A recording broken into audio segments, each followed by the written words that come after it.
Hello friends, कैसे हो आप सभी का स्वागत है। मैं विक्रम और आज हम दोस्तों यहां से जानेंगे आवर्त सारणी के बारे में कुछ इंपॉर्टेंट बातों को, जैसे हमने इसके पिछले लेक्चर में डिस्कस किया है। और यदि आप कंटिन्यू मेरे साथ जुड़ाव रखा होगा क्लास में, तो जान पाए होंगे कि हमने कुछ परमाणु क्रमांक और परमाणु द्रव्यमान से सबसे पहले बातें की थी। फिर इसके बाद में हमने प्रतीक चिन्हों की बात की थी कि इसके प्रतीक चिन्ह कहाँ कहाँ किस किस का कैसा कैसा होता है। इसके बाद दोस्तों हमने यहाँ से पढ़ा था कि आवर्त सारणी बनाने के पीछे किस किस व्यक्ति का हाथ था, जिसमें हमने 4 मुख्य वैज्ञानिकों के बारे में जाना था। कि एक तो था कौन सा, सबसे पहले जो वैज्ञानिक आया था वो था कौन सा, डोबे राइनर। कौन सा था, डोबे राइनर था। और इसके बाद देखिए डोबे राइनर के, तो उसके बाद था कौन सा, डोबे राइनर। डोबे राइनर की बात करें तो डोबे राइनर के बाद आया था कौन, न्यूलैंड। कौन आया था, न्यूलैंड था। कौन था, न्यूलैंड। उसके बाद हमने पढ़ ही रखा था यहां से मैंडलिप के बारे में कि मैंडलिप क्या था, मैंडलिप को आवर्त सारणी का पिता कहा जाता है। और दोस्तों आज हम चर्चा करेंगे मोजले के बारे में कि मोजले जो था, इसकी भी जो इंपॉर्टेंट बातें जो हमें एग्जाम में पूछी जाती हैं उनके अनुसार इस मोजले को भी आज इस सेशन में यहां से कवर करने वाले हैं। तो मेरे साथ एक ऊर्जा पूर्वक और पूरे ध्यान के साथ इस सेशन के एंड तक बने रहिएगा, जिससे कि टॉपिक से जुड़ी हुई जो सारी बातें आपको जो टफ लगती हैं उनको मैं सही शब्दों में पिरो के आपको दे सकूं, जो आपके लिए वो आसान बन सके। चलिए साथियों, तो सफर की शुरुआत करते हैं। यहां से हम जानेंगे मोजले के बारे में। पिछली क्लासों में कुछ इसकी इंपॉर्टेंट बातों को हम जान ही चुके थे, और जो मोजले था, इस मोजले को हम यहां से किस प्रकार से पढ़ने वाले हैं। सबसे पहले बात करें तो मोजले ने जो आवर्त सारणी का वर्गीकरण प्रस्तुत किया था, मोजले ने जब आवर्त सारणी का वर्गीकरण प्रस्तुत किया था, जब सन थी 1913, यानी कि मोजले ने अपना वर्गीकरण कब प्रस्तुत किया था, 1913 में प्रस्तुत किया था। कब प्रस्तुत किया था मोजले ने आवर्त सारणी का वर्गीकरण, मोजले ने आवर्त सारणी का वर्गीकरण, आवर्त सारणी का वर्गीकरण 1913 में प्रस्तुत किया था। कब प्रस्तुत किया था दोस्तों, 1913 में प्रस्तुत किया था। 1913 में प्रस्तुत किया था।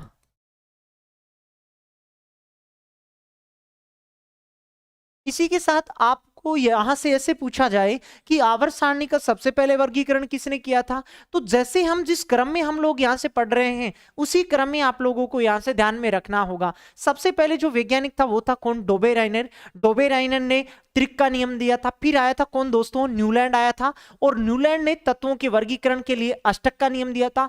फिर दोस्तों तीसरे नंबर पे आया था मैंडलिप, और इस मैंडलिप ने तत्वों के वर्गीकरण के लिए आवर्ती नियम प्रस्तुत किया था, और वो आवर्ती नियम डिपेंड कर रहा था तत्वों के परमाणु द्रव्यमान पर। और जो अब हम 4 नंबर पे पढ़ रहे हैं जिसका नाम है मोजले, इस मोजले ने जब आवर्त सारणी का वर्गीकरण किया, जब सन थी कितनी, 1913 थी। नेक्स्ट आगे यदि हम चले यहां से टॉपिक में, तो इस मोजले ने और क्या इंपॉर्टेंट काम किया था। ये जो मोजले था, इस मोजले के द्वारा जो आवर्त सारणी बनाई गई, जो तत्वों का वर्गीकरण प्रस्तुत करने के लिए जो आवर्त सारणी बनाई गई थी, इस आवर्त सारणी को बनाने के लिए पीछे जो गुण चुना था ना तत्वों का, वो गुण था परमाणु क्रमांक। अब तक जितने भी वैज्ञानिक तत्वों का वर्गीकरण कर रहे थे, सारे के सारे वैज्ञानिक तत्वों का परमाणु द्रव्यमान वाला ही गुण चुन रहा था। कोई परमाणु द्रव्यमान का पहला और तीसरे तत्व का परमाणु द्रव्यमान जोड़ा, 2 का भाग दिया, और उसमें बीच वाले परमाणु द्रव्यमान आ गया।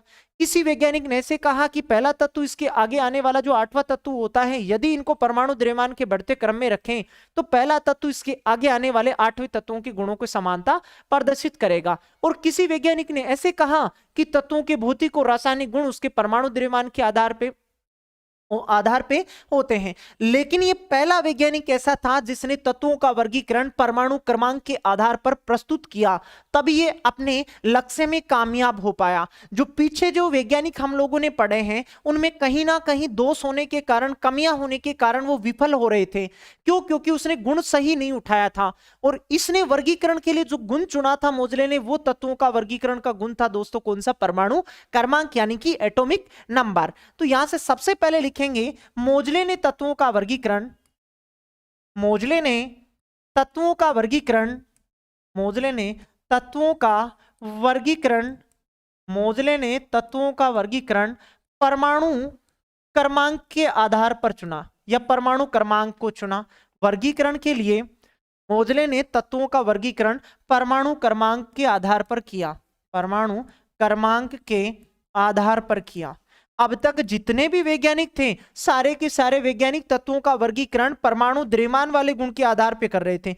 किस पे कर रहे थे? परमाणु द्रव्यमान पे कर रहे थे। और ये पहला वैज्ञानिक था जिस वैज्ञानिक ने तत्वों के वर्गीकरण के लिए कौन सा गुण चुना था? परमाणु क्रमांक। अक्सर मैं इसे क्लास में हाजिरी के नंबर से बताता हूं स्टूडेंट को कि हाजिरी का नंबर जैसे 1 नंबर हो गया, 2 नंबर पे कोई अलग होगा, 3 नंबर पे कोई अलग होगा, 4 नंबर पे कोई अलग होगा। इस प्रकार से जो आवर्त सारणी में जो क्रमांक होते हैं उन लोगों को, उन क्रमांक को हम कहते हैं क्या? परमाणु क्रमांक कहते हैं। और जब आवर्त सारणी के जब सिलसिले को हम शुरुआत कर रहे थे तब दोस्तों कुछ एलिमेंट्सों की परमाणु क्रमांक मैंने आपको मुंह जबानी यहां से याद करवाया था कि वो तो आप लोगों को कहीं भी नींद में भी यदि आपको आकर किसी ने पूछा कि जिंक का परमाणु क्रमांक कितना होता है, मात्र 2 सेकंड लगनी चाहिए कि सर जिंक का परमाणु क्रमांक होगा कितना? 30 होगा। कॉपर का पूछा जाए 29 होगा, लोहे का पूछा जाए 26 होगा, कैल्शियम का पूछा जाए परमाणु क्रमांक 20 होगा। तो वो सब चीजें आप लोगों को याद हो ही चुकी होंगी। आपने यदि टॉपिक से रिलेटिव प्रैक्टिस लगाया होगा या आवर्त सारणी का 1-2 बार, जब एक तो मेरे साथ आप लोगों ने प्रैक्टिस किया होगा,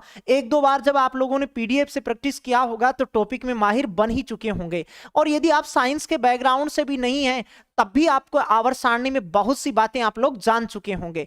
और इसी प्रकार दोस्तों आवर्त सारणी के सभी वीडियो में मेरे साथ आप लोग क्रम से बने रहिएगा जिससे कि आवर्त सारणी को सही शब्दों में पिरो के मैं आप लोगों को उपलब्ध करवा सकूं। जो आपको आवर्त सारणी से डर लगता है उस डर से आप निजात पा सकें। तो क्रमांक के आधार पर सबसे पहले परमाणु क्रमांक के आधार पर वर्गीकरण किया था किसने? मोजले ने किया था। और आज जो हम आवर्त सारणी देखते हैं उस आवर्त सारणी को या मोजले के द्वारा बनाई गई जो आवर्त सारणी थी उस आवर्त सारणी को कहते हैं आधुनिक आवर्त सारणी कहते हैं। क्या कहते हैं? आधुनिक आवर्त सारणी इसे कहा जाता है। तो मोजले के द्वारा बनाई गई आवर्त सारणी को मोजले के द्वारा बनाई गई मोजले के द्वारा बनाई गई आवर्त सारणी को आधुनिक आवर्त सारणी कहा जाता है। आधुनिक आवर्त सारणी कहा जाता है। आधुनिक आवर्त सारणी कहा जाता है।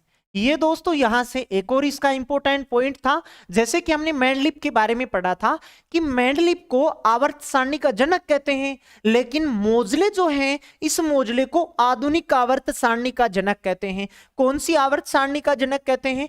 आधुनिक आवर्त सारणी का। यदि क्वेश्चंस में हमें ऐसे पूछा जाए आवर्त सारणी का जनक कौन है तब हम लोगों को बताना होगा वहां सही जवाब कौन? मेंडलीव बताना होगा। लेकिन आधुनिक पूछा जाए, आधुनिक आवर्त सारणी के बारे में पूछा जाए तब तो बचाना होगा मोजले को। और जब केवल और केवल सिर्फ क्वेश्चंस में हमें मिलता है कि आवर्त सारणी का जनक कौन है तब हम लोगों को सही विकल्प चुनना होगा जिस विकल्प में हमारे पास मेंडलीव लिखा गया है। तो इन दोनों क्वेश्चनों को सही वे में आप लोग जान चुके होंगे। दोनों से जुड़ाव की जो चीजें हैं वो भी आप लोग समझ चुके होंगे। और इसी कारण क्या कहते हैं? निर्माण करने के कारण मोजले को आवर्त सारणी का क्या कहते, आधुनिक आवर्त सारणी का क्या कहते हैं? पिता कहते हैं या जनक कहा जाता है। लिख लेते हैं यहां से आधुनिक आवर्त सारणी का जनक।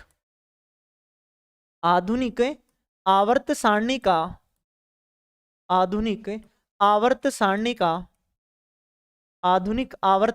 का जनक मोजले को कहा जाता है। किसको कहा जाता है दोस्तों? मोजले को कहा जाता है। मोजले को कहा जाता है। किसको कहा जाता है? मोजले को कहा जाता है। इसी के साथ आगे हम यहां से कंटिन्यू करें कि देखो यहां से 2 क्वेश्चंस आपको एग्जाम में पूछे जा सकते हैं। पहला क्वेश्चन आवर्त सारणी का जनक कौन है, तब तो आप लोगों को बताना होगा मेंडलीव। लेकिन क्वेश्चंस में यदि हमें ऐसे मिलता है कि आधुनिक आवर्त सारणी का जनक कौन है, यदि हमें एग्जाम में आवर्त सारणी का जनक पूछे तो मेंडलीव बताना होगा।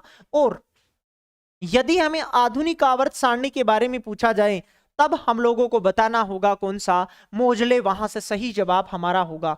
मोजले को आधुनिक आवर्त सारणी का जनक कहते हैं, जबकि मेंडलिप को आवर्त सारणी का जनक कहते हैं। हमने ऐसे भी बात की थी मेंडलिप में कि मेंडलिप की आवर्त सारणी में वर्ग की संख्या तो थी 9 और आवर्त की संख्या थी 7, लेकिन मोजले के द्वारा बनाई गई जो आवर्त सारणी थी, इस आवर्त सारणी में वर्ग की संख्या यदि देखें, और वो भी किस में, मोजले के द्वारा निर्मित आवर्त सारणी में, मोजले के द्वारा निर्मित आवर्त सारणी में, मोजले के द्वारा निर्मित आवर्त सारणी में वर्ग की कुल संख्या, वर्ग की कुल संख्या,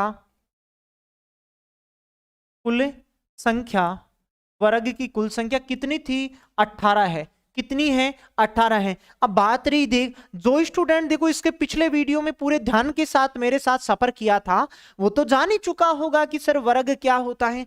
आवर्त सारणी में कुछ इस प्रकार की आप लोग लाइनें देखते हो वर्टिकल, ऊपर से, जैसे ऊपर से जो खड़ी जो लाइनें होती हैं उन लाइनों को वर्ग कहा जाता है। और आज जिस हम आवर्त सारणी को यहां से देखते हैं वो आवर्त सारणी दोस्त होती है कौन सी, ये वाली आवर्त सारणी होती है। और इस आवर्त सारणी में टोटल यदि वर्ग की संख्या देखें तो 18 होती है। जैसे एक तो ये हो गया, दूसरे नंबर का ये हो गया, 3 4 5 6 7 8 9 10 11 12 13 14 15 16 17 और एक ये हो गया यहां से कौन सा, 18वां हो गया। तो आज जिस हम आवर्त सारणी को यहां से देखते हैं उस आवर्त सारणी में टोटल वर्ग्स की संख्या कितनी है दोस्त, टोटल वर्ग्स की संख्या है कितनी, 18 है। यदि हम यहां से देखें आगे और कि आवर्त की संख्या, आवर्त की संख्या देखें कि मोजले की आवर्त सारणी में, मोजले की आवर्त सारणी में, मोजले की आवर्त सारणी में, मोजले की आवर्त सारणी में आवर्त की कुल संख्या, आवर्त जिसे हम पीरियड भी कहते हैं, आवर्त की कुल संख्या, आवर्त की कुल संख्या होती है दोस्त कितनी, 7 होती है। कितनी होती है, 7 होती हैं। लेकिन देखो यदि हम पिछले रेलवे के पेपरों के बारे में बातें करें तो पिछली जो रेलवे की वैकेंसी आई थी तब इसके बहुत सारे ऑनलाइन पेपर लगे थे, उनमें आवर्त सारणी से भर भर के क्वेश्चन दिए जा रहे थे। और वहां आवर्त सारणी से एकमात्र ऐसा क्वेश्चन है ये वाला कि आधुनिक आवर्त सारणी में वर्ग की संख्या कितनी थी, आधुनिक आवर्त सारणी में आवर्त की संख्या कितनी है। सबसे ज्यादा बार रिवाइज होने वाला क्वेश्चन है।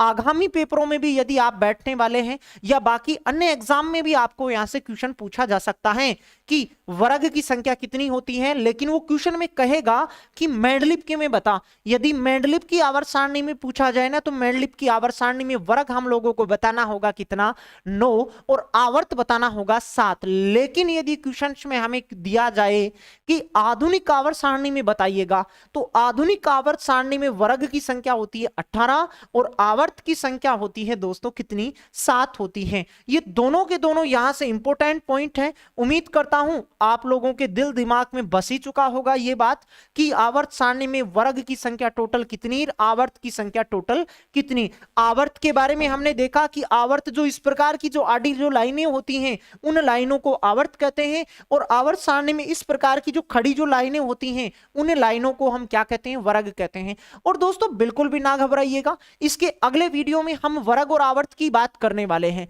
और उसी के साथ हम जानेंगे कि वर्ग और आवर्त से हमें प्रतियोगी परीक्षाओं में किस प्रकार से हमें क्वेश्चंस वहां दिया जाता है। तो उन सारी बातों के बारे में हम यहां से चर्चा करने ही वाले हैं। और आज देखो यहां से हमने मोजले के बारे में कुछ विशेष चीजें यहां से जानी है। यदि आप पूरे शिद्दत के साथ, पूरी ईमानदारी के साथ मेरे साथ टॉपिक में यहां से सफर कर रहे होंगे तो सीख ही चुके होंगे आप लोग इन बातों को। और आगे हम बात करते हैं, मोजले के द्वारा एक नियम दिया गया था आवर्त सारणी में। 4 वैज्ञानिकों को हमने जाना, डोबे, राइनर, न्यूलैंड, मेंडलिप और मोजले। इन चारों वैज्ञानिकों का अपना एक अलग अलग नियम है।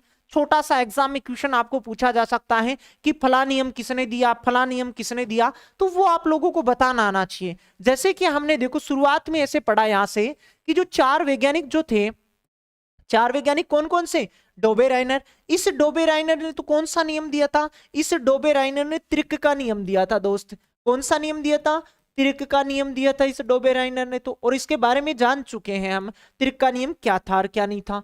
न्यूलैंड के बारे में बात करें तो न्यूलैंड ने कौन सा नियम दिया था? अष्टक का नियम दिया था। कौन सा नियम प्रस्तुत किया था? अष्टक का नियम प्रस्तुत किया था। बात करें दोस्तों हम किसकी, मैंडलिप की बात करें तो इस मैंडलिप ने आवर्ती नियम प्रस्तुत किया था। कौन सा नियम प्रस्तुत किया था दोस्तों? आवर्ती नियम प्रस्तुत किया था। और इसी के साथ हम लोग आगे बात करें किसकी, मोजले की, तो इस मोजले ने आवर्त सारणी से यदि रिलेटिव हम बातें पढ़ रहे हैं तो मोजले ने जो नियम दिया था उस नियम को दोस्तों कहा जाता है आधुनिक आवर्ती नियम। क्या कहते हैं? आधुनिक आवर्ती नियम कहा जाता है। आधुनिक आवर्त नियम कहा जाता है या आवर्ती नियम कहा जाता है। इन दोनों में दिन रात का फर्क होता है। इन दोनों को कई बार स्टूडेंट एक ही समझ बैठता है, जब उसमें सारी बातें वो आपकी घुलमिल हो जाएं तब आपको बार बार वीडियो को रिवाइज करना चाहिए, जिससे कि वो जो जुड़ाव की चीजें वो सारी की सारी स्तर रह पाए हमारे।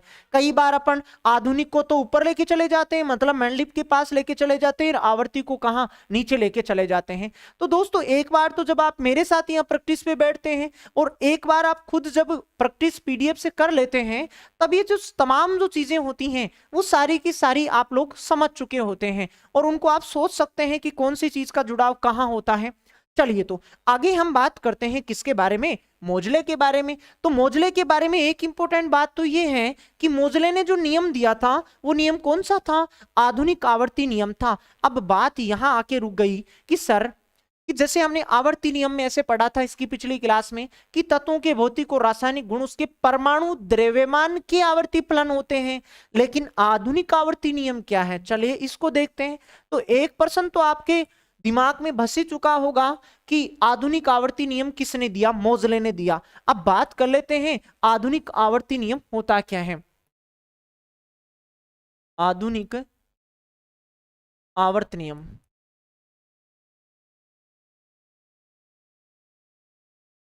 आधुनिक आवर्त नियम, तो इसकी ये बात तो बताने की मेरे को जरूरत ही नहीं है। यदि आप टॉपिक में पूरे ईमानदारी के साथ यहाँ सफर कर रहे हैं तो समझ पाए होंगे कि आधुनिक आवर्त सारणी यह किसने दिया? मोजले ने दिया। किसने दिया?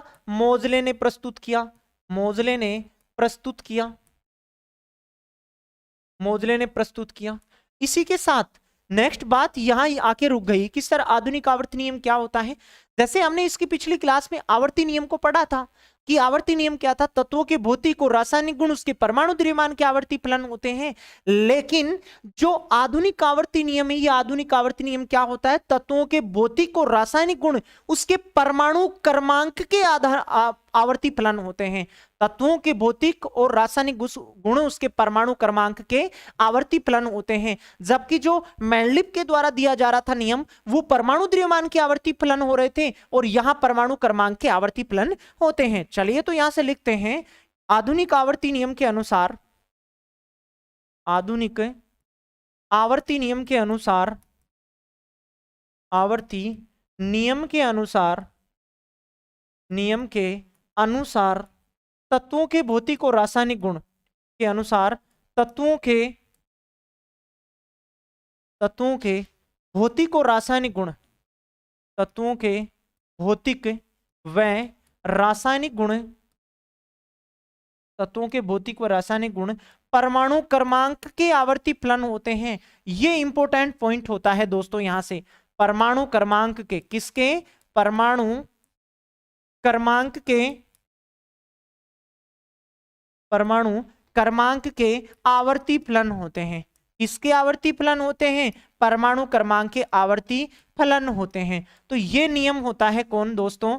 ये नियम होता है आधुनिक आवर्ती वाला नियम, आवर्ती फलन होता है। तो परमाणु जो आपके पास द्रव्यमान के अनुसार जो नियम आ रहा था उसको तो आवर्ती नियम कह रहे थे, और आधुनिक आवर्ती जो नियम होता है, ये आधुनिक आवर्ती जो नियम है वो क्या है दोस्तों? यहां से आप लोग समझ ही पाए होंगे। आधुनिक आवर्ती जो नियम है वो ये कहता है कि तत्वों के भौतिक और रासायनिक गुण उसके परमाणु क्रमांक के आवर्ती फलन होते हैं। ये दोस्तों मोजले की इंपॉर्टेंट बात थी। तो यहां से मोजले के बारे में हम लोगों ने जान चुका है। तो अब तक यदि आप सभी पार्ट्स में कंटिन्यू होकर जुड़ाव मेरे साथ रख रहे थे तो आवर्त सारणी है, इस आवर्त सारणी का 50% मटेरियल पूरा हो चुका है। और अब हम बात करते हैं कि अब इन जो हमें वर्गीकरण जो पढ़ रहे हैं, वर्गीकरण में 4 वैज्ञानिकों को पढ़ा, डोबेराइनर, न्यूलैंड, मैनलिफ और मोजले को पढ़ा। चारों को हम लोगों ने क्रम से यहां देखा है। अब इन चारों वैज्ञानिकों से हमें प्रवेश परीक्षाओं में किस प्रकार से क्वेश्चन पूछे जाते हैं, तो जो पिछले एग्जाम में आपको पूछे गए क्वेश्चन हैं उनके आधार पर टॉपिक की प्रैक्टिस भी कर लेते हैं, जिससे टॉपिक हमारे लिए और आसान बन जाता है। चलिए दोस्तों 1 नंबर के क्वेश्चन की तरफ बढ़ते हैं। जैसा कि हमारे सामने जो 1 नंबर का जो क्वेश्चन है वो बहुत आसान सा क्वेश्चन है, उसको आप लोग समझ पाए होंगे। यहां से क्वेश्चन हमें क्या पूछना चाहता है, तत्वों का सबसे पहले वर्गीकरण किसने किया। आसान सी बात हमें पूछी गई थी कि जो 4 वैज्ञानिक जो हम लोग पढ़ रहे थे, इन चारों वैज्ञानिकों में सबसे पहला वैज्ञानिक कौन सा आया था जिसने वर्गीकरण की शुरुआत की थी। तो वो मैंने आपको क्रम से बताया था, पहले डोबेराइनर, फिर आपके पास न्यूलैंड, फिर मैनलिफ और मोजले। तो यहां से सही विकल्प होता हमारा डी, यहां से सही विकल्प होता। तो आप पूरी ईमानदारी के साथ टॉपिक की सारी चीजों को आप लोगों ने ऐसे ध्यान से देखा है तो क्वेश्चंस का आप सही जवाब यहां से लगा ही सकते थे। चलिए दोस्तों अगले क्वेश्चन की तरफ बढ़ते हैं।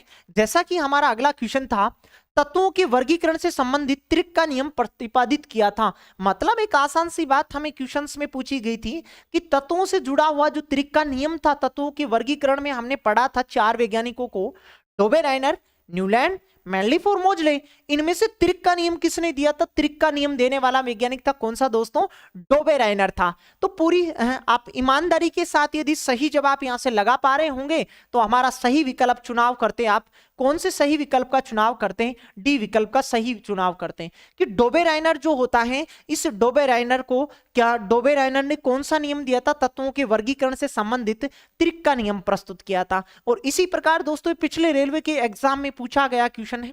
चलिए तो दोस्तों इसी प्रकार पिछली परीक्षाओं में पूछे गए जितने भी क्वेश्चन हैं उनके आधार पर टॉपिक्स की जो बातें हैं उनको भी हम लोग जान लेते हैं कि यहां से किस प्रकार से परीक्षाओं में क्वेश्चन पूछे जाते हैं। जैसा कि अगला क्वेश्चन था हमारा, अष्टक का नियम केवल खालिस्तान तक लागू था। एक आसान सी बात हमें क्वेश्चंस में दी गई थी, बस यहां बताना था हमें एक छोटी सी बात कि अष्टक का नियम केवल और केवल कहां तक लागू हो पा रहा था। अष्टक का जो नियम है, ये अष्टक नियम केवल और केवल कहां तक लागू हो पाता है दोस्तों, वो कैल्शियम तक लागू हो पा रहा था। और अष्टक का नियम क्या था, अष्टक के नियम के अनुसार यदि तत्वों को परमाणु द्रव्यमान के बढ़ते क्रम में हम रखते हैं तो इसमें पहला तत्व इसके आगे आने वाला जो 8वां तत्व है उसके सिमिलरिटी गुणों में होता है। तो ये था अष्टक का नियम और जो न्यूलैंड ने प्रस्तुत किया था। तो ये अष्टक का नियम कहां तक केवल और केवल कहां तक लागू होता है दोस्तों, कैल्शियम तक लागू हो पाता है। यहां कैल्शियम की जगह उसका प्रतीक चिन्ह भी लिखा जा सकता था। तो दोस्तों इस प्रकार की बातों को आप यहां से सीख ही चुके हैं कि किस तत्व का परमाणु क्रमांक कितना होता है और प्रतीक चिन्ह क्या होता है। चलिए दोस्तों एक और क्वेश्चन आपके पास बहुत सुंदर सा क्वेश्चन अरेंज किया गया है और वो क्वेश्चन कह क्या रहा है कि किस वैज्ञानिक ने तत्वों की आवर्त सारणी को परमाणु द्रव्यमान के बढ़ते क्रम में व्यवस्थित किया। ऐसा कौन सा वैज्ञानिक था जो परमाणु द्रव्यमान के बढ़ते क्रम में व्यवस्थित कर रहा था। देखो डोबेराइनर, न्यूलैंड और मैनलिफ तत्वों के वर्गीकरण के लिए परमाणु द्रव्यमान का गुण तो चुना, लेकिन एक तो 3-3 का जोड़ा बना रहा था और एक वो अष्टक का नियम दे रहा था। एक जो वैज्ञानिक था कौन सा, मैनलिफ, इस वैज्ञानिक ने तत्वों को परमाणु द्रव्यमान के बढ़ते क्रम में अरेंज कर पाया। तो वो वैज्ञानिक के बारे में हमें पूछा गया था, तो वो वैज्ञानिक कौन सा था दोस्तों, वो वैज्ञानिक मैनलिफ था। और किसी भी वैज्ञानिक का नाम लाइफ में यदि आप याद रखना चाहते हैं तो कोई जरूरी नहीं कि उसके पूरा आपको विस्तार पता हो। जैसे ग्रेगर जॉन मेंडल होता है, लेकिन आप लोग मेंडल भी याद कर रखे हैं तो अपना काम परीक्षाओं में चल ही जाता है।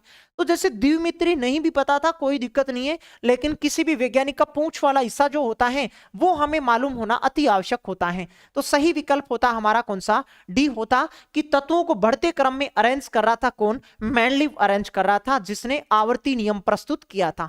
चलिए दोस्तों नेक्स्ट अगले क्वेश्चन की तरफ बढ़ते हैं और अगला क्वेश्चन था हमारा, ये राजस्थान पुलिस के एग्जाम में पूछा गया क्वेश्चन था। आसान सी बातें थी कि आधुनिक आवर्त नियम के प्रवर्तक हैं, मतलब आधुनिक आवर्ती नियम। आप देखो 2 क्वेश्चन यहां से पूछे जा सकते हैं दोस्तों आपको कि आवर्त नियम किसने दिया, वो दिया मेंडलिप ने। लेकिन प्रश्न में यहां हमें दिया गया है आधुनिक आवर्ती नियम। तो आधुनिक आवर्ती नियम के अनुसार क्या बातें थी कि तत्वों के भौतिक और रासायनिक गुण उसके परमाणु क्रमांक के आवर्ती फलन होते हैं। और यह नियम दिया था किसने? मोजले ने दिया था। तो आपका सही विकल्प होता है यहां से ए, यहां से सही विकल्प का आप लोग चुनाव करते हैं। इसी प्रकार दोस्तों खुशी खुशी अगले क्वेश्चन को और हम यहां से देख लेते हैं कि पूछी गई क्या बात है। चलिए तो बताइएगा, देखें कि आधुनिक आवर्त सारणी की खोज किसके द्वारा की गई थी। बहुत आसान सा क्वेश्चन था। चलिए तो देखो, सोचिएगा, समझिएगा कि क्वेश्चंस में हमें क्या पूछा गया है।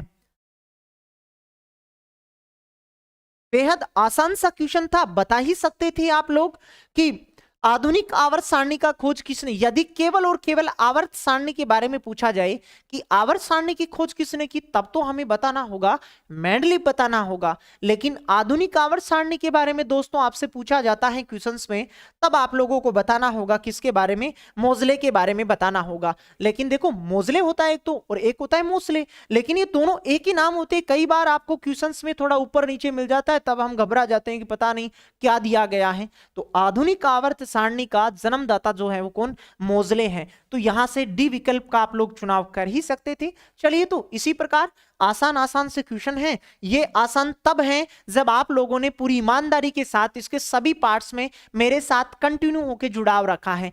और इन क्वेश्चंस का देखने का फायदा दोस्तों ये है कि आगामी एग्जाम्स के लिए हमें प्रिपेयर कर देते हैं। यदि इस प्रकार की प्रैक्टिस करके एग्जाम में हम जाते हैं तो क्वेश्चन बहुत जल्द निकल जाता है। तो सारी चीजों को आप समझ पा ही रहे होंगे और आपको पता भी चल रहा होगा कि पिछली परीक्षाओं में कहां किस किस प्रकार से क्वेश्चन हमें पूछा जाता है। चलिए दोस्तों आगे बढ़ते हैं। अगला क्वेश्चन था 7 नंबर का कि आवर्त सारणी का आविष्कार किसने। केवल और केवल आवर्त सारणी पूछा, आधुनिक लगा के नहीं दिया।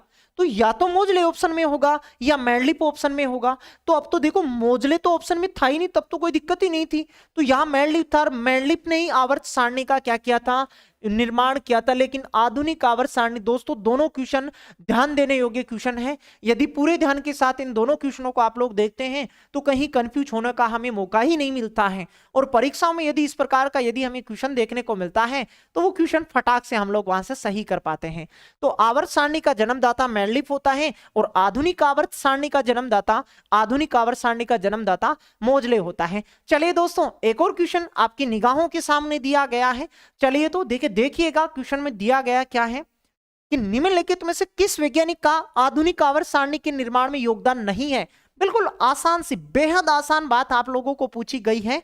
यदि आप लोगों ने टॉपिक को पूरे ईमानदारी के साथ यदि आपने देखा है, सारी चीजों को यहां से आप जुड़ाव कर पा रहे होंगे, सारी चीजों को आप लोगों ने यहां से पूरे ध्यान के साथ यदि पढ़ा है तो बता ही पा रहे होंगे। चंद सेकंड का ये क्वेश्चन था कि डेमोक्रिटस नहीं, डेमोक्रिटस को हमने परमाणु और अणु के टॉपिक में बेशक पढ़ा था। हेनरी मोजली और जॉन न्यूलैंड और डोबेराइनर, बिल्कुल डोबेराइनर भी तत्वों का वर्गीकरण किया था। न्यूलैंड भी आवर्त सारणी के निर्माण के लिए जाना जाता है और मोजला या मोजले भी दिया जाता है कई बार।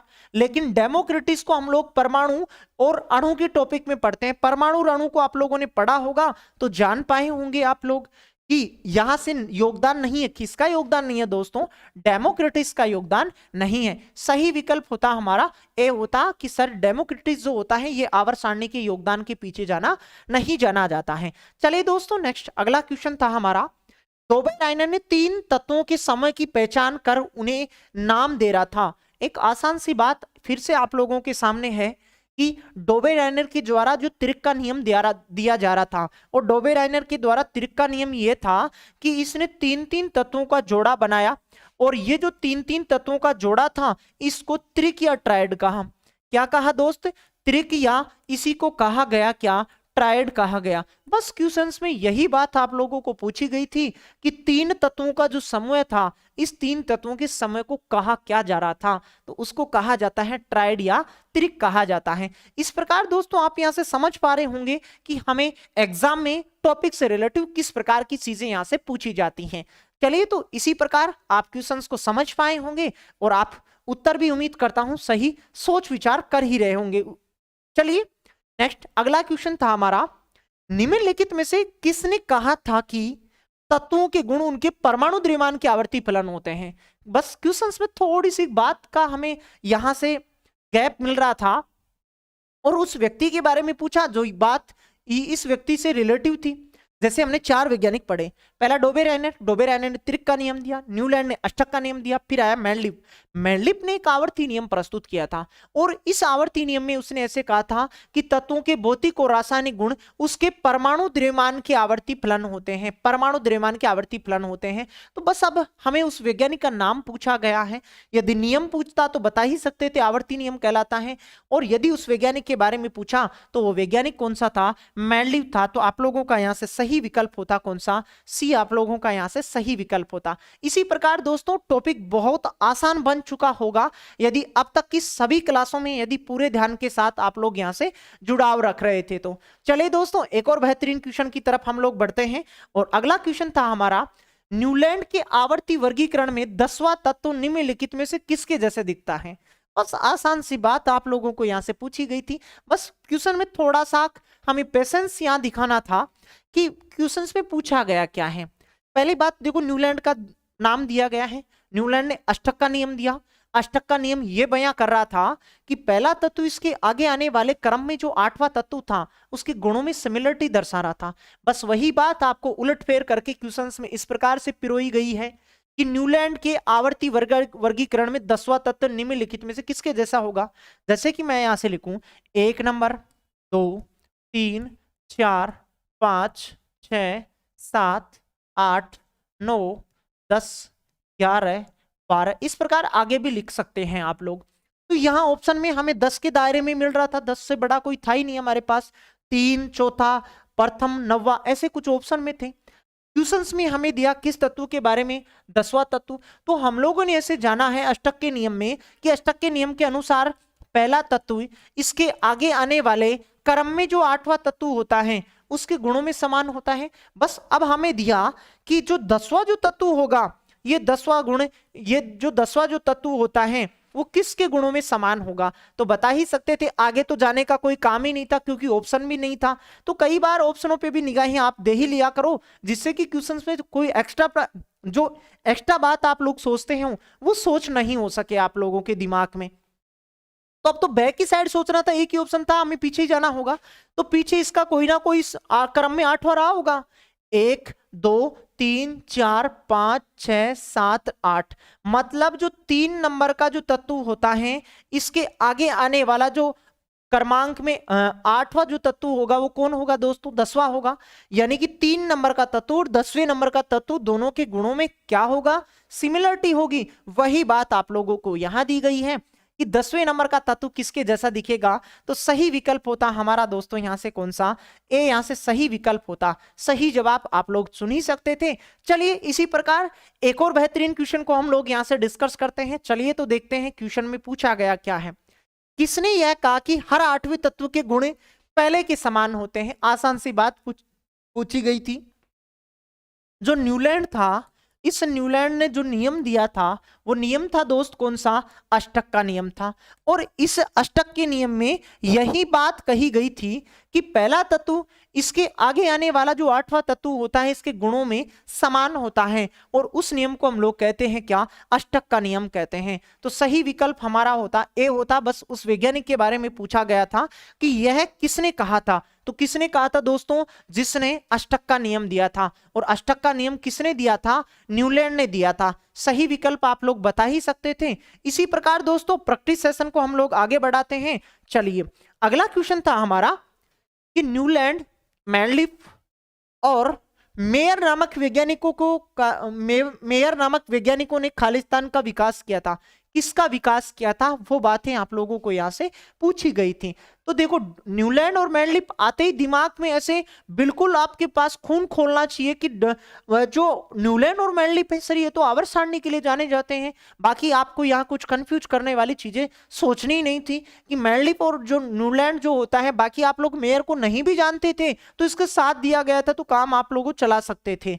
इसने किसका विकास किया था, आवर्त सारणी की जो विषय वस्तु थी वो इसने यहां से दी थी। सही विकल्प आप लोगों का यहां से होता बी, यहां से सही विकल्प होता। चलिए दोस्त आगे बढ़ते हैं। अगला क्वेश्चन था हमारा, परमाणु संख्या के आधार पर कौन सी आवर्त सारणी बनाई। परमाणु संख्या के आधार पर, मतलब परमाणु क्रमांक के आधार पर जो आवर्त सारणी बनाएगी उसको हम लोग कहते हैं दोस्तों क्या, आधुनिक आवर्त सारणी कहते हैं। आज हम जिस आवर्त सारणी की फोटो यहां से देखते हैं वो आवर्त सारणी परमाणु क्रमांक के आधार पर अरेंज की गई है। जैसे 1 नंबर पे हाइड्रोजन होता है, फिर हीलियम होता है, लिथियम होता है, बेरिलियम होता है, बोरोन होता है, कार्बन होता है, nitrogen, oxygen, fluorine, neon, sodium, magnesium, aluminium, silicon, phosphor, sulphur, chlorine, argon, potassium, calcium, scandium, titanium. इस प्रकार के जो तत्व हैं वो परमाणु क्रमांक के आधार पे मैंने यहाँ से आपको बोल के यहाँ से सुनाए हैं, तो वो आप लोग पहले से भी जानते होंगे। उम्मीद आप लोगों से कर ही सकता हूं कि आप लोगों को पहले से ही आते होंगे, क्योंकि हमने पिछली क्लासों में कुछ इस प्रकार की बातें सीखी हैं, तो वो आप मेरे साथ यहाँ से सीख ही चुके होंगे। तो यहाँ से सही विकल्प हमारा ए होता। तो अब आप लोग देख पा रहे होंगे कि इस प्रकार के आसान आसान क्वेश्चन हमें पिछली परीक्षाओं में पूछे गए हैं। आगामी एग्जाम जिसकी भी आप प्रिपरेशन कर रहे हैं उसमें आपको कुछ इस प्रकार के क्वेश्चन देखने को मिल सकते हैं दोस्तों। चलिए दोस्तों देखते हैं अगला क्वेश्चन में हमें दिया गया क्या है। अष्टक नियम का प्रतिपादन किस वैज्ञानिक ने किया? आसान सी बात पूछी गई थी कि अष्टक का नियम किस वैज्ञानिक ने दिया। अष्टक का नियम जिस वैज्ञानिक ने दिया था वो वैज्ञानिक था कौन? न्यूलैंड था। और अब तो आप लोग ये भी सोच सकते हैं कि सर न्यूलैंड के द्वारा जो अष्टक का नियम दिया था वो अष्टक का नियम था क्या, किस पर आधारित था? तो इस प्रकार की चीजें आप लोग यहाँ से सोच ही रहे होंगे। चलिए दोस्तों अगले क्वेश्चन की तरफ निगाहें लेके चलते हैं और अगले क्वेश्चन में पूछा गया क्या है, आधुनिक आवर्त सारणी में पहला धातु तत्व क्या है? पर्सन में थोड़ा सा पेशेंस के साथ आप लोग इसको फिर से पढ़ लीजिएगा। क्वेश्चंस में आप लोगों को पूछा गया है कि आवर्त सारणी, जैसे कि आवर्त सारणी हम यहां से देखें, आवर्त सारणी की यदि हम बात करें यहां से, तो जो आवर्त सारणी हमारे पास होती है, जैसे कि इसकी 1 नंबर की जो स्लाइड थी उस पे बनाई गई है। ये देखो ये जो आवर्त सारणी है, इस आवर्त सारणी में पहला धातु तत्व कौन सा होता है? हाइड्रोजन तो गैस होता है, मतलब अधातु है। हीलियम की बात करें, हीलियम भी अधातु है, हीलियम भी गैस है, तो सभी गैसें अधातु होती हैं। लेकिन लिथियम जो 3 नंबर पे आता है ये लिथियम धातु होता है। और क्वेश्चंस में यही बात आप लोगों को पूछी गई है कि उस तत्व का नाम बताइएगा जो आवर्त सारणी में पहला धातु तत्व होता है। मतलब जो पहली धातु होती है उसके बारे में हम लोगों को यहां से पूछी गई थी। तो पहली धातु तत्व कौन सा होता है? हीलियम होता है। लेकिन आवर्त सारणी का पहला तत्व पूछा जाए वो होगा हाइड्रोजन, दूसरा पूछा जाए हीलियम, 11 नंबर का पूछा जाए सोडियम होगा, और 3 नंबर का पूछा जाए तो 3 नंबर का होगा दोस्तों कौन सा? लिथियम होगा। और लिथियम अपने आप में एक क्या है? धातु है। क्या है? धातु है। तो वही धातु के बारे में पूछा गया था कि पहली धातु बताइएगा। हाइड्रोजन गैसीय है, गैसीय अवस्था में अधातु है। कभी भी इस प्रश्न को आप गलत मत कीजिएगा कि आपको ऐसे छोटी सी बात आपको यहां से समझनी थी। कई बार हम जल्दबाजी में क्वेश्चन में तोड़ मरोड़ कुछ कर देते हैं जिससे क्वेश्चन हम गलत करके आ जाते हैं। तो पहला धातु तत्व पूछा, मतलब पहली धातु कौन सी होती है? पहला तत्व पूछा जाता तो हाइड्रोजन। लेकिन पहली दोस्तों आपको यहां से क्या पूछी गई थी? धातु पूछी गई थी। तो पहली धातु होती है लिथियम जिसका परमाणु क्रमांक होता है 3 होता है। चलिए दोस्तों अगले क्वेश्चन की तरफ चलते हैं और अगले क्वेश्चन को हम देखते हैं। पूछा गया क्या है, निम्नलिखित में से कौन से तत्व का मौलिक गुण है? आज हम जो आवर्त सारणी देखते हैं उसके अनुसार हम लोग यहां से जाने कि किसी भी तत्व का जो मौलिक जो गुण होता है वो दोस्तों होता है उसका परमाणु क्रमांक। क्या होता है? परमाणु क्रमांक। और परमाणु क्रमांक को ही क्या कहा जाता है? परमाणु जो क्रमांक होता है, इसी परमाणु क्रमांक को परमाणु संख्या भी कहा जाता है। और इसी को दोस्तों कहा जाता है क्या? प्रोटॉन की संख्या कहा जाता है। क्या कहा जाता है? प्रोटॉन की संख्या कहा जाता है। तो सही विकल्प आप लोग चुनाव करते हैं, सी सही विकल्प का यहां से चुनाव कर सकते थे। इसी प्रकार की आसान आसान सी बातें यहां से आप लोगों को पूछी जाती हैं। चलिए आगे बढ़ते हैं। अगला क्वेश्चन था हमारे सामने कि जब तत्वों को परमाणु भारों के बढ़ते क्रम में रखते हैं, परमाणु भार मतलब परमाणु द्रव्यमान, जब परमाणु द्रव्यमान के बढ़ते क्रम में हम लोग रखते हैं, व्यवस्थित किया जाता है, तो बीच वाले तत्व का परमाणु भार अन्य दोनों तत्वों के परमाणु भारों के लगभग औसत के बराबर होता है। मतलब जब हम परमाणु द्रव्यमान के आधार पर तत्वों को अरेंज करते हैं तो बीच वाले तत्व का परमाणु द्रव्यमान, यहां वाले तत्व का परमाणु द्रव्यमान, इस वाले परमाणु द्रव्यमान का कैसे आ रहा था? जब इसका परमाणु द्रव्यमान जोड़ा, इसका परमाणु द्रव्यमान जोड़ा, जोड़कर हम हम लोगों को क्या करना पड़ रहा था, इसमें 2 का भाग देना पड़ रहा था। जैसे ही हम लोग 2 का भाग दिए मतलब इसका औसत निकाला, औसत निकालने पर बीच का परमाणु द्रव्यमान आ रहा था। तो ये दोस्तों क्या था, ये त्रिक का नियम था। क्या था, त्रिक का नियम था। और त्रिक का नियम दिया किसने था, त्रिक का नियम दिया था किसने, डोबेराइनर ने दिया था। अब बता सकते थे कि क्वेश्चंस में हमें जो बात पूछी गई है उसका जवाब हमारे सामने लिखा गया है, अब बता सकते थे। इस नियम को जाना जाता है, इस नियम को किस नाम से जाना जाता है, त्रिक के नियम से जाना जाता है। मैंडलिप के नियम से नहीं, मैंडलिप ने तो आवर्ती नियम दिया था। न्यूटन का नियम नहीं, न्यूटन का नहीं। न्यूलैंड का अष्टक नहीं, न्यूलैंड के अष्टक के नियम से थोड़ी ना जानते हैं। इसे जाना जाता है किससे मेरे दोस्त, डोबेराइनर के त्रिक के नियम से जाना जाता है। सही विकल्प आप लोग यहां से चुनाव कर सकते थे, डी आप लोगों का यहां से सही विकल्प होता। चलिए दोस्त, इसी प्रकार सफर में आगे बढ़ते हैं। और क्वेश्चंस आपको बड़ा दिख रहा होगा, धड़कनें आपकी बढ़ी रही होंगी, तो ऐसे बिल्कुल भी शिकायत नहीं होनी चाहिए। आपको खुशी खुशी सभी क्वेश्चनों में यहां से जवाब देना होता है। यदि आप लोग पूरी ईमानदारी के साथ मेरे साथ पूरे सेशन में शुरुआत से बनते हुए आ रहे थे तो क्वेश्चंस आपके लिए आसानी है। अन्यथा आप बीच बीच में उचुक उचुक के यदि आप टॉपिक को देखते हैं तो वो आपके लिए टिपिकल हो जाता है और ये आसान सी बातें हमें टफ लगने लग जाती हैं। तो बिल्कुल बेहद आसान सी बातें थी, बता सकते थे हम लोगों को कि क्या पूछा गया था क्वेश्चंस में। क्वेश्चंस में पूछा गया था कि सही विकल्प के साथ खाली स्थान भरें, भराइएगा भाई। चलिए बढ़ते आगे। तत्वों के गुण उनके परमाणु द्रव्यमान के आवधिक प्रकार ये हैं, यह कथन दिया था। कहने का मतलब इन दोनों लाइनों में यह बात दी गई है कि किसी भी तत्व के भौतिक और रासायनिक जो गुण होते हैं वो परमाणु द्रव्यमान के आवर्ती फलन होते हैं। यह कथन किसने दिया था, यह कथन दोस्तों दिया था मैंडलिप ने। जब मैंडलिप ने अपना आवर्ती नियम प्रस्तुत किया था तो इस आवर्ती नियम में यही बात बताई गई थी कि किसी भी तत्व का भौतिक और रासायनिक जो गुण होता है वो परमाणु द्रव्यमान के आवर्ती फलन होता है। सही विकल्प आप लोगों का होता है मैंडलिप का आवर्त नियम, यहां से सी विकल्प यहां से सही जवाब होता। चलिए दोस्त आगे बढ़ते हैं। अगला क्वेश्चन था हमारा, निम्नलिखित ट्राइड में कौन एक डोबेराइनर ट्राइड का प्रतिनिधित्व करता है।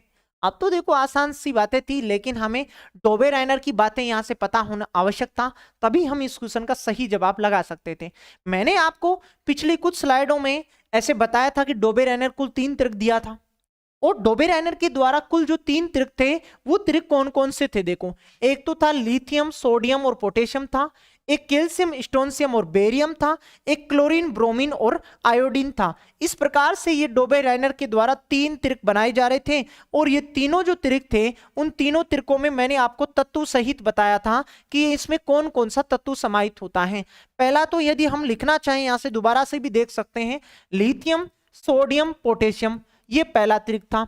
दूसरी बात करें, एक होगा क्लोरीन, ब्रोमीन, आयोडीन, ये दूसरा इसका क्या था, दूसरा इसका त्रिक था। यदि तीसरे त्रिक की हम लोग यहां से बात करें तो मैंडलिप के द्वारा दिया गया जो तीसरा जो त्रिक था वो तीसरा त्रिक दोस्त ये था कि इसने उठाया था कैल्शियम से। किससे उठाया था, कैल्शियम, स्टोनशियम और बेरियम से उठाया था। मतलब एक तो होगा कैल्शियम, एक स्टोनशियम होगा और एक था कौन सा, बेरियम। ये डोबेराइनर के द्वारा दिए गए जो 3 त्रिक थे वो 3 त्रिक थे।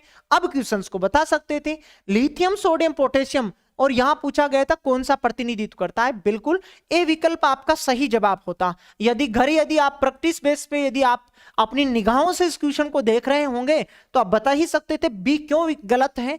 क्यों गलत है, क्योंकि लिथियम के साथ कैल्शियम और क्लोरीन नहीं आता और सोडियम के साथ स्टोनशियम और ब्रोमीन नहीं आता। गलत जवाब। लिथियम, पोटेशियम और सोडियम, लिथियम, पोटेशियम और सोडियम, इन दोनों का देखो क्रम देखना था। लिथियम, सोडियम और पोटेशियम, इन दोनों में देखो क्रम का अंतर है, वो आप लोग बता ही सकते थे। लिथियम, सोडियम और पोटेशियम, ये पहला त्रिक था। तो पहले त्रिक का प्रतिनिधित्व करता है कौन सा, ए ऑप्शन कर रहा है, तो बता ही सकते थे। बाकी एक ही जगह आपको इन दोनों त्रिकों के बारे में भी परीक्षाओं में दिया जा सकता है। चलिए दोस्तों, इसी के साथ एक खुशी के साथ अगले क्वेश्चन को पढ़ ही सकते थे और जवाब आप लोग यहां से बता ही सकते हैं कि क्या पूछा गया है, क्या हमें आंसर देना है।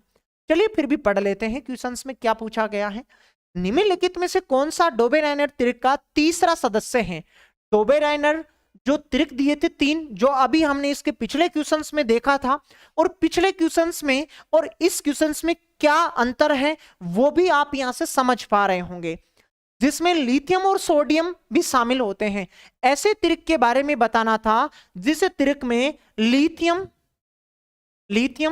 और क्या दिया गया, सोडियम शामिल हो। उसके तीसरे सदस्य के बारे में बताना था कि वो तीसरा सदस्य होगा दोस्तों कौन सा, लिथियम, सोडियम और पोटेशियम। जैसा कि हमने इसके पिछले क्वेश्चंस में ये तीनों जो त्रिक हैं उनको बनाकर हमने दोबारा से अपनी जो याद थी, जो त्रिकों को हमने याद किया था, उसकी यादाश्त को हमने तरोताजगी दे ही चुके हैं कि लिथियम, सोडियम और पोटेशियम है ये पहला, क्लोरीन, ब्रोमीन, आयोडीन ये दूसरा त्रिक, कैल्शियम, स्ट्रोंशियम और बेरियम ये इसका तीसरा त्रिक होता है। तो इस प्रकार की कुछ आपको घुमा घुमा के बातें अब एग्जाम में की जा सकती हैं, उनका आप सफलतापूर्वक अपना जवाब सही दे ही सकते हैं।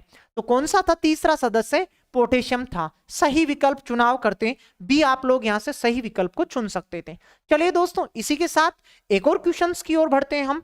अगला क्वेश्चन हमें दिया गया था, न्यूलैंड के ऑक्टेव के नियम के अनुसार प्रकृति में कितने तत्व मौजूद थे। चलिए, तो चारों वैज्ञानिकों का मैं दोबारा से आप लोगों को बता देता हूं।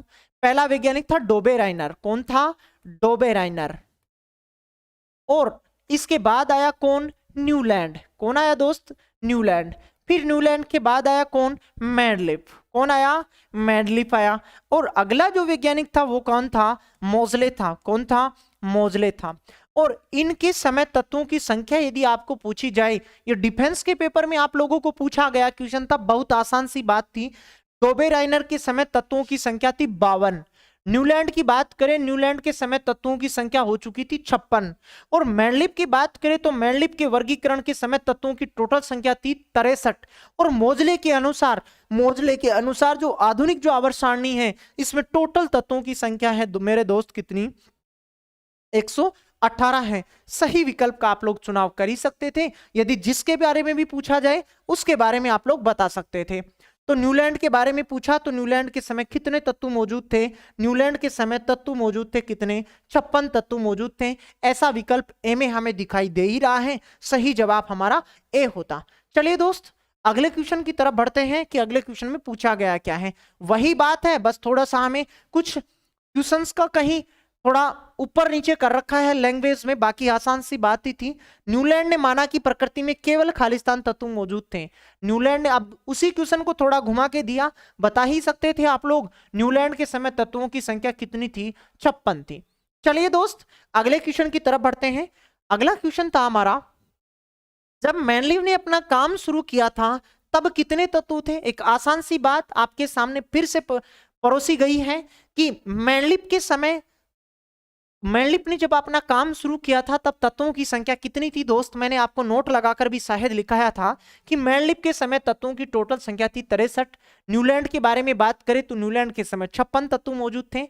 और डोबेराइनर के बारे में बात की जाए तो डोबेराइनर के समय टोटल तत्वों की संख्या 52 थी। और मोजले के बारे में बातें की जाए तो मोजले के समय तत्वों की टोटल संख्या दोस्त होगी कितनी, 118। क्योंकि मोजले के द्वारा जो आवर्त सारणी दी गई थी उसको आज हम लोग पढ़ते हैं। और ये मोजले था, इसी वैज्ञानिक ने ऐसे कहा था कि मेरी आवर्त सारणी होगी, उसमें अधिकतम जो तत्व होंगे वो आते जाएंगे, नए नए पैदा होते जाएंगे, उसको उसमें समाहित अपन लोग करते हुए चले जाएंगे। तो आज जैसे 118 तत्व हैं तो 118 के बारे में हम लोग जानकारी दे ही सकते थे। चलिए देखते हैं अगले क्वेश्चंस में हमें क्या पूछा गया है। निम्नलिखित में से कौन यह बताता है कि तत्वों के गुण उनके परमाणु संख्या का आवर्ती फलन होता है। एक बहुत आसान सा क्वेश्चन था कि उस नियम को हम लोग क्या कहते हैं, या कौन यह बताता है कि तत्वों के भौतिक और रासायनिक गुण परमाणु क्रमांक के आवर्ती फलन होते हैं। आवर्त सारणी में हम लोगों ने 2 नियम पढ़े।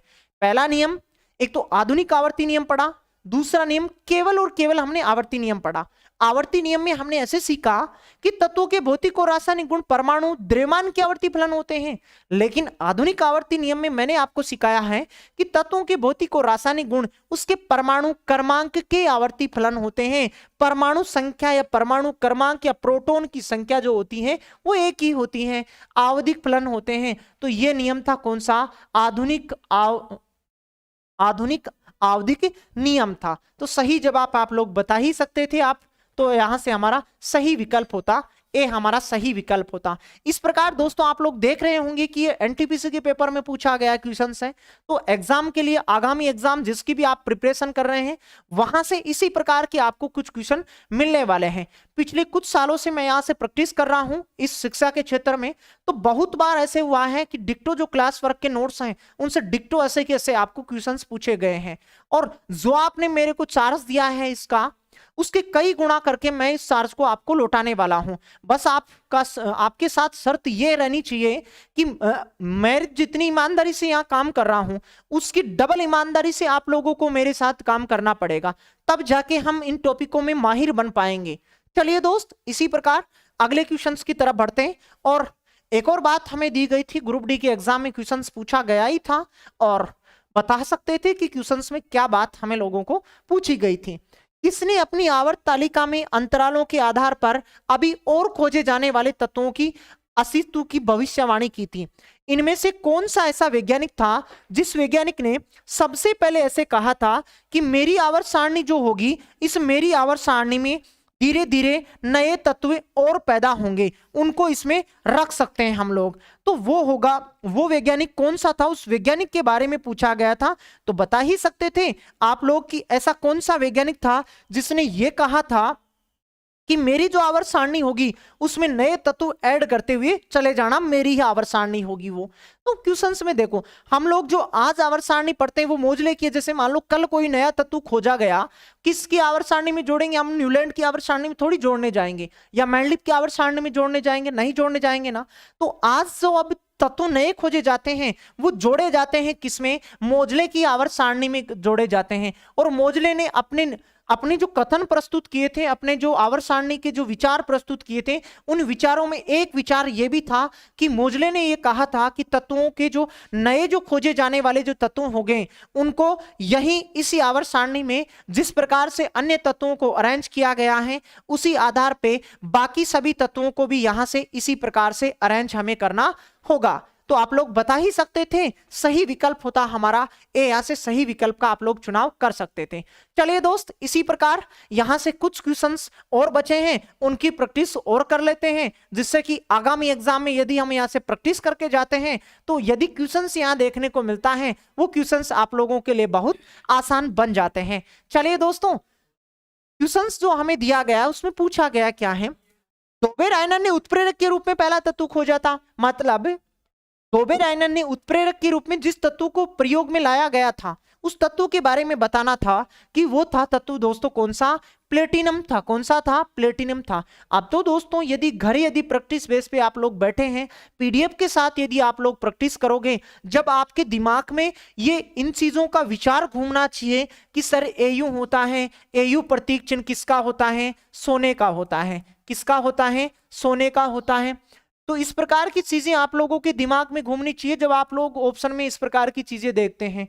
चांदी जो होगी, इस चांदी का प्रतीक चिन्ह होता है क्या? एजी होता है। और यहां तक कि दोस्तों आप लोग ये भी बता सकते हैं कि सोना और चांदी का परमाणु क्रमांक कितना होता है। देखिए विचार कीजिएगा कि सोने का परमाणु क्रमांक कितना होगा और चांदी का परमाणु क्रमांक कितना होगा।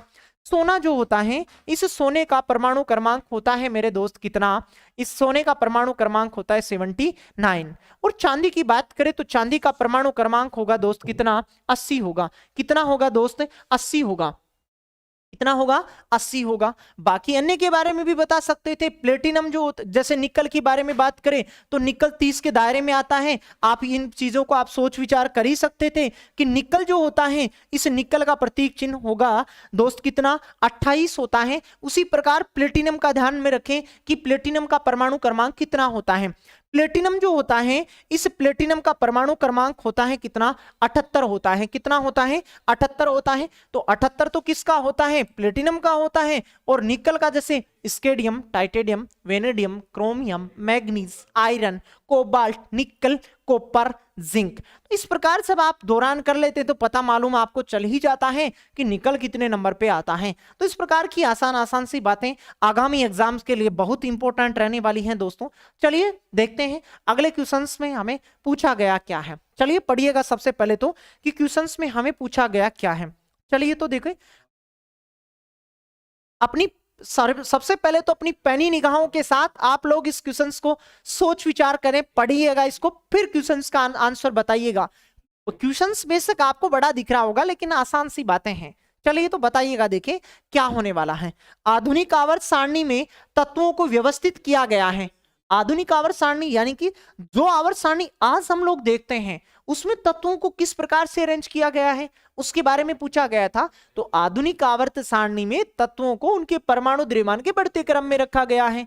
किसके आधार पर रखा गया है? परमाणु द्रव्यमान के आधार पर रखा गया है। जैसे कि बात करें हम आवर्त सारणी की, यदि हम लोग फोटो देखें तो आवर्त सारणी की फोटो आपको फर्स्ट स्लाइड पे मिल गई होगी कि जैसे ये आवर्त सारणी है। इस आवर्त सारणी में hydrogen, helium, lithium, beryllium, boron, carbon, nitrogen, oxygen, fluorine, neon, इस प्रकार से परमाणु द्रव्यमान के बढ़ते क्रम में इस आवर्त सारणी को, जिसको आज हम लोग यहां से देखते हैं, उसको अरेंज किया गया है। तो बता ही सकते थे आप लोग यहां से। चलिए दोस्त अगले क्वेश्चन की तरफ बढ़ते हैं। जैसा कि इस क्वेश्चन की तरफ तो हमारा विकल्प कौन सा चुनाव करते हैं आप लोग, यहां से चुनाव करते हैं आप लोग कि परमाणु द्रव्यमान के घटते क्रम में नहीं, परमाणु द्रव्यमान के आधार पर तो तत्वों का वर्गीकरण मैंडलीव कर रहा था। परमाणु द्रव्यमान के नहीं, परमाणु द्रव्यमान का ऑप्शन भी बंद है। परमाणु क्रमांकों के बढ़ते क्रम में, बिल्कुल परमाणु क्रमांक के बढ़ते क्रम में अरेंज किया गया है जिस आवर्त सारणी को आज हम लोग यहां से पढ़ते हैं। चलिए दोस्त जान पाए होंगे। इसके कुछ एक क्वेश्चन और बचे हैं, उनकी भी यहां से हम प्रैक्टिस कर लेते हैं। चलिए तो देखते हैं, देखें अगला क्वेश्चन हमारा क्या था। आधुनिक आवर्त सारणी में समान वर्ग के तत्वों में खालिस्तान समान होता है। मतलब आधुनिक आवर्त सारणी, जो आवर्त सारणी होती है समान वर्ग, वर्ग मतलब इस प्रकार के जो तत्व आ रहे थे ना, इस प्रकार की जो लाइनें बनाई जा रही थी, इन लाइनों को कह रहे थे हम क्या? वर्ग कह रहे थे। क्या कह रहे थे? वर्ग कह रहे थे। इनमें से किसी भी तत्व को उठाते हैं तो इनमें क्या समान होता है? परमाणु क्रमांक तो समान होने वाला नहीं है। जैसे हाइड्रोजन की बात करें तो हाइड्रोजन के जस्ट नीचे की तरफ आता है कौन? लिथियम। हाइड्रोजन का परमाणु क्रमांक 1 होता है और लिथियम जो जिसका प्रतीक चिन्ह क्या है? Li, इसका परमाणु क्रमांक कितना है मेरे दोस्त? 3 है। तो ये तो ऑप्शन हमारा गलत होता। बाकी और ऑप्शनों को देख सकते हैं। परमाणु भार की बात करें तो हाइड्रोजन जो होता है, इस हाइड्रोजन को तो 1H1 लिखा जाता है और लिथियम जो होता है इस लिथियम को ऐसे लिखा जाता है, ऐसे लिखा जाता है। 3 लिथियम 7 लिखा जाता है, लगभग आप 7 लिख सकते हैं। परमाणु द्रव्यमान भी दोनों का क्या है? अलग अलग। चलिए तो ए विकल्प भी हमारा बार हो चुका है। दोनों ऑप्शनों को देखते हैं। परमाणु त्रिज्या और एक हमारे पास क्या है? संयोजी इलेक्ट्रॉन। एक है हमारे पास क्या? संयोजी इलेक्ट्रॉन। संयोजी इलेक्ट्रॉन का मतलब होता है दोस्त, उसके बाहरी कक्षा में जो इलेक्ट्रॉन होते हैं उन इलेक्ट्रॉन की संख्या को संयोजी इलेक्ट्रॉन कहते हैं। और एक वर्ग में उपस्थित कोई सा भी तत्व उठाइएगा, उस तत्व में संयोजी इलेक्ट्रॉन सदैव बराबर रहते हैं। जैसे हाइड्रोजन की बात करूं मैं तो हाइड्रोजन में, जैसे ये हाइड्रोजन हो गया, इस हाइड्रोजन की ये पहली कक्षा हो गई, ये हाइड्रोजन की पहली कक्षा हो गई। हाइड्रोजन में कुल इलेक्ट्रॉन कितने हैं दोस्त? 1 है, क्योंकि इसका परमाणु क्रमांक 1 है। 1 इलेक्ट्रॉन भरेंगे तो इसकी सबसे बाहर की तरफ इसमें तो 1 ही कक्षा है और इस 1 कक्षा में कितना इलेक्ट्रॉन है? 1 इलेक्ट्रॉन है। अब देखते हैं जैसे लिथियम का, लिथियम है जैसे मानो ये, अब लिथियम की पहली कक्षा, लिथियम की पहली कक्षा बनाई तो लिथियम में कुल इलेक्ट्रॉन होंगे 3, क्योंकि इसका परमाणु क्रमांक कितना? 3 है। जैसे हमने 2 इलेक्ट्रॉन भर दिए, तीसरा इलेक्ट्रॉन दोस्तों भर नहीं सकते, क्योंकि तत्वों की जो कक्षाएं होती हैं उनमें इलेक्ट्रॉन किस प्रकार से अरेंज किया जाता है मैंने आपको पहले यहां सिखा दिया है। आप यदि आपने उन वीडियो को देखा होगा तो जाना होगा कि किसी भी तत्व में कक्षाएं जो होती हैं किस प्रकार से अरेंज होती है। किसी भी तत्व में हम जो कक्षाएं होती हैं उन कक्षाओं में कितना कितना इलेक्ट्रॉन भर सकते हैं। पहली कक्षा में केवल और केवल हम अधिकतम 2 इलेक्ट्रॉन भर सकते हैं, इससे ज्यादा नहीं भर सकते हैं। तो 2 इलेक्ट्रॉन हो गए। अब हमें तीसरा इलेक्ट्रॉन भरना है। तीसरा इलेक्ट्रॉन भरना है तो हमें तीसरी कक्षा यहां से लेनी, दूसरी कक्षा यहां से लेनी पड़ेगी। तो दूसरी कक्षा में केवल और केवल हमें 1 इलेक्ट्रॉन भरना है, बाकी इलेक्ट्रॉनों को भरना ही नहीं, क्योंकि इसमें केवल और केवल 3 इलेक्ट्रॉन होते हैं। 2 को हमने पहली कक्षा में भर दिया और सबसे बाहर की कक्षा में कितना इलेक्ट्रॉन? 1 इलेक्ट्रॉन आया। हाइड्रोजन और हीलियम को यहां से नोट कर रहे होंगे, सबसे बाहर की कक्षा में 1 इलेक्ट्रॉन है और हाइड्रोजन में भी सबसे बाहर की तरफ 1 इलेक्ट्रॉन ही है। इस प्रकार आप लोग बता सकते थे कि जो संयोजी इलेक्ट्रॉन होते हैं, ये संयोजी इलेक्ट्रॉन एक वर्ग में आने वाले सभी जो तत्व होते हैं उनमें संयोजी इलेक्ट्रॉन की संख्या दोस्तों समान होती है। चलिए दोस्तों इसी प्रकार अगले क्वेश्चन की तरफ बढ़ते हैं। अगला क्वेश्चन है हमारा, बहुत आसान सा क्वेश्चन था कि मैंडलीव का आवर्ती नियम क्या है। मैंडलीव का पूछा, 2 नियम थे। एक तो नियम था किसका? मोजले का आवर्ती नियम था, एक था किसका, मेंडलिप का। मेंडलिप का आवर्ती नियम तो यह था कि तत्वों के भौतिक और रासायनिक गुण परमाणु द्रव्यमान के आवर्ती फलन होते हैं। तो मेंडलिप का आवर्ती नियम किस पर आधारित है, परमाणु द्रव्यमान के आधार पर बनाया गया था। यानी कि परमाणु संख्या जो होती है, इस परमाणु संख्या के आधार पर व्यवस्थित किया गया था किसको, मेंडलिप के द्वारा दिया गया जो आवर्ती नियम था। वो नियम किस पे डिपेंड करता है दोस्तों, वो डिपेंड करता है परमाणु द्रव्यमान पर निर्भर करता है। तो इस प्रकार की छोटी छोटी सी आपको रेलवे ग्रुप डी की एग्जाम में बहुत सारे ढेरों क्वेश्चन पूछे गए हैं। यदि इस प्रकार पूरे सेशन में यदि आप पूरी ईमानदारी के साथ यदि अपनी निगाहें मेरी तरफ इधर पूरा ध्यान के साथ यदि बनाए रख रहे थे तो सभी चीजों को आप लोग यहां से समझ पाए होंगे। चलिए दोस्तों, आज की इस सीरीज का अंतिम क्वेश्चन आपके सामने दिया गया है और बता ही सकते थे क्वेश्चन में क्या पूछा गया है। चलिए देखते पढ़ते हैं। मेंडलिप की आवर्त सारणी में तत्वों के गुणों को खालिस्तान उनके आवधिक स्वभाव माना गया है। कुल मिला के क्वेश्चंस में हमें पूछा गया था कि मेंडलिप जो है, इस मेंडलिप की आवर्त सारणी में तत्वों का जो गुण था, स्वभाव था, वो किसके आधार पर व्यक्त कर रहा था ये मेंडलिप, वो कर रहा था परमाणु द्रव्यमान के आधार पे, क्योंकि तभी तो उसने एक नियम दिया था जिसे आवर्ती नियम कह रहे थे। और वो नियम ये कहना चाहता था, या वो नियम में हमने ऐसे पढ़ा था कि तत्वों के भौतिक और रासायनिक गुण परमाणु द्रव्यमान के आवर्ती फलन होते हैं। किसके, परमाणु द्रव्यमान के आवर्ती फलन होते हैं। तो सही विकल्प हमारा दोस्तों यहां से बी, यहां से सही विकल्प होता। इसी प्रकार दोस्तों हमने देखो सबसे पहले आवर्त सारणी के टॉपिक में ऐसे जाना कि कोई भी तत्व जो होता है उसका प्रतीक चिन्ह क्या होता है और किस किस का प्रतीक चिन्ह, किस किस का परमाणु क्रमांक हमें यहां से याद रखना पड़ता है। और वहां से एग्जाम में कुछ क्वेश्चन पूछे जाते हैं, उन क्वेश्चनों की प्रैक्टिस के साथ हम लोग इस प्रकार की चीजों को बहुत ही बेहतरीन तरीके से जान पाए होंगे। इसी प्रकार दोस्तों सभी वीडियोस में आप लोग आवर्त सारणी के बने हुए थे शुरू से एंड तक, तो उम्मीद करता हूं ये वीडियो में भी आप सफलतापूर्वक यहां तक पहुंचे होंगे और सारी चीजों को आप लोग यहां से समझ ही पाए होंगे। चलिए दोस्तों, आज के लिए इतना ही रहने वाला है, बाकी हम इसके अगले वीडियो में मुलाकात करते हैं। तब तक के लिए आप अपने और अपनों का ख्याल रखिएगा। चलिए दोस्तों, धन्यवाद।